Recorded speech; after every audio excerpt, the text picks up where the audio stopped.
Hello! A great day ahead everyone, especially to you Ma'am Kaliwara. So for today's discussion, I am going to discuss the poem Stopping by Wood on a Snowy Evening by Robert Frost. So this type of poem is Journey of Life. So it is entitled Stopping by Woods on a Snowy Evening. So woods means stands for beautiful aspects of life as well as the life's temptation and distractions of life. So first is I am going to discuss the poem and the other of what this means in every stanza. So the first stanza is whose woods these are, I think I know. His house is in the village though. So it means that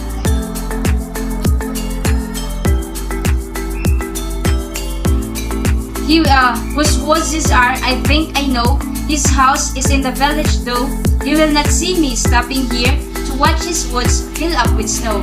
So it means that the speaker thinks about who owns the woods or he or she passing through and is fairly sure of knowing the landowner. So however, the owner's home is far away in the village and thus he is physically incapable of seeing the speaker posed to watch the snow fall in the forest. So that is the first stanza. The next is, my little horse must think it's queer to stop without a farmhouse near, between the woods and frozen lake, the darkness evening of the year. So what is queer? So queer means strange. So strange, unusual, or the other is hard to understand. So in this stanza, in the second stanza, so it says that the speaker thinks his or her horse must find it strange to stop so far from any signs of civilization. So the means of the farmhouse civilization. So indeed, they are surrounded only by the frozen forest and the frozen lake on the longest night of the year. So that was mean in the second stanza. Then the third stanza is, he gives his harness bells a shake to ask if there is some mistakes. The only other sounds the sweep of easy wind and downy flake. So what do you mean by harness bells a shake? So harness bells, based on what I search on the Google, so harness bells is belts that tied on the neck of the horse in order to control. So mo na siya kanang hikot nga i-dinhi para magkuan ang kabayo makontrol nga di siya modagan.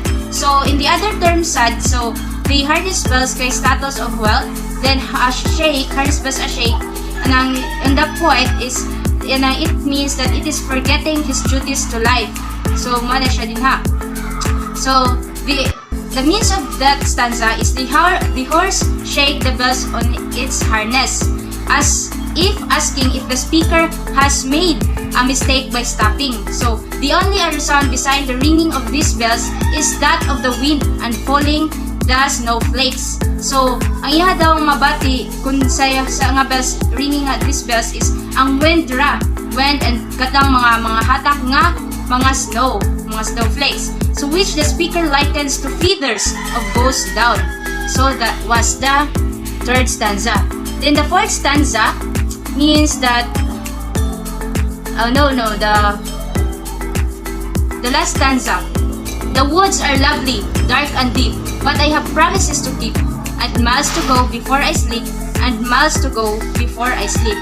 So it means the speaker finds the woods very alluring. So drawn both to their darkness and how vast and all-encompassing they seem. However, the speaker has obligation to fulfill elsewhere. Thus, though he or she would like to stay at rest, the speaker knows there are many more miles to go before that will be possible. So, and the stopping by woods in the katong snowy evening. So the speaker says that the travelers stop in the woods, but he also says that it is not the ending, but even though there's a lot of mga struggles in life, mga problems that we encounter in life, so he says that there's always also an obligation to keep that and promises to keep nga needs to fulfill, needs to overcome. So he needs to move on, to go forward against that story. So that is so in our real life, so even though this real life situation, so if we are going to connect this poem, so even how dark our surroundings are, how many problems that we encounter in life, the obligations and promises that we need to think is we must go forward. We need to fight and never give up for everything. So because we have a goal that we need to achieve in our life. So mo na siya ang diha. So natay mga promises na need to achieve, na need to overcome. So that's why we need to keep on going. So the must to go before I sleep. So that means nga even though there is always a must that need to fulfill. So mo na siya, the stay and rest, but not to stop. Mo na siya, but we need to go further. So mo na siya. Then the next one is I need to discuss also the summary of the story. The summary, on the surface, this poem is simplicity itself. So the speaker is stopping by the woods on a snowy evening. So mo na siya ang speaker. So he or she takes in the lovely scene in the near silence. So is tempted to stay longer, but acknowledges the pull of obligation and the considerable distance yet to be traveled before he or she can rest for the night.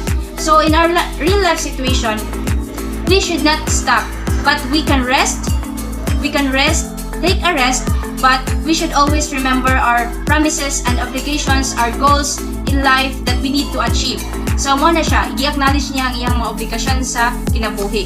So but dili for kung nga mo rest siya. So now we have the freedom to rest, but not to stop. So that's the one. So next is the poetic device and figurative language. So the first is the alliteration, second is the imagery, third is the metaphor, fourth is the consonants, fifth is the personification. So when we say alliteration, so the consistence of use of W, WH, and S sounds. So like for example, so watch his woods. So W, dayon, a sound means S. So the sweep. So magyapon siya. So ano siya, his house. Then the imagery, the poet has used two images for the sense of sight such as wood, houses, and lake. And these images helps readers see the woods and the source of solace and comfort to the lonely traveler. So mo na siya ang readers na identify niya ang mga sense of sight. So dito niya na-identify ka itong mga woods, mga houses, and lake, and mo na siya iyang mga kuan. So mahibawan din ha sa imagery. Then the next is the metaphor. So sweep of easy wind and down it lake, and miles to go before I sleep. So mo na siya example sa metaphor. The next sa metaphor dito sa poem. Next is the consonants. Use of consonant sounds such as W and TH sound. Like this, whose woods are these? I think I know. And W sound in to watch his woods fill up with snow. So mo na siya ang consonants. The next is the personification.